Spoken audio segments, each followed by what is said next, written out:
Hi, this is Bob Phibbs, the Retail Doc. I'm here to talk to you today about how to make your retail display windows really compelling. Now, there are 11 steps, which you can find in detail at a blog afterwards, but I thought it'd be best to let Beth from EJP Studios in Frederick show you. Here's Beth. DC, and we are very close to DC, so we decided to do the cherry blossoms, which bloom in March, and we have the skyline of DC, and we want to make a park-like scene. We're trying to get people to come in, so we put key pieces in, hopefully to engage and attract more customers. So we don't try to overdo it with too much because it's a lot to look at, and we are trying to get traffic that people will walk by quickly, and we just want to have one focal piece.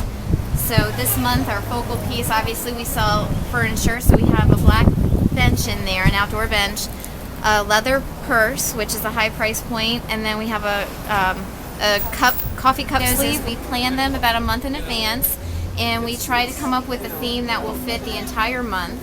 So we try to stay away from holidays if possible, because for example, March, St. Patrick's Day, it fell in the middle of the month.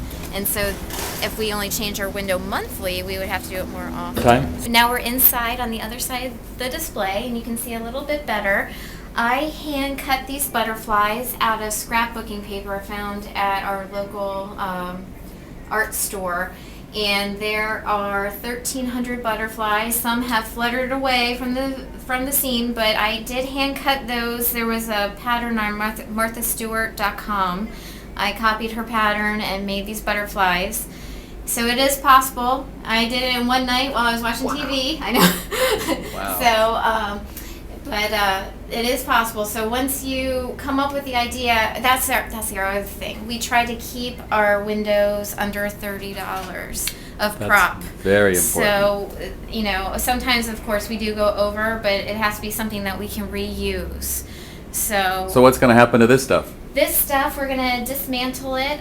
We're going to take the butterflies, and I've actually had people wanting to purchase my butterflies. So I'm going to take them down, and we're going to actually sell them here in the store.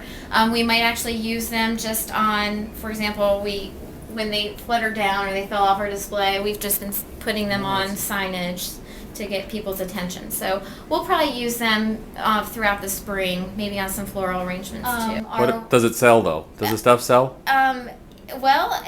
Yes, actually. Usually whatever's in the window, we will sell. For example, this month we have this leather Jack George purse, which I mentioned earlier is a high price point. And honestly, it had just been sitting on the shelf, and we put it in the window, and this month now we have sold 3 of these purses. Wow. And how much do those purses run? Those are about $215.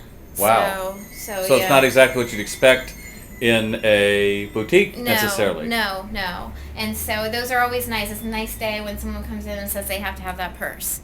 So it makes our day. And I also want to draw this is Bob Phibbs, the Retail Doc. I just wanted to draw your attention to her choice also was the black bench with the bright green, and how it's really a subdued palette so that green is going to pop, right? Right. That's exactly right. Because some people do like all white windows. Right. And nothing stands out, right? That's the other important thing. We try and stay within a certain color, and if we're going to do something subdued, like you mentioned, white, then we are going to have one color that pops or something that pops.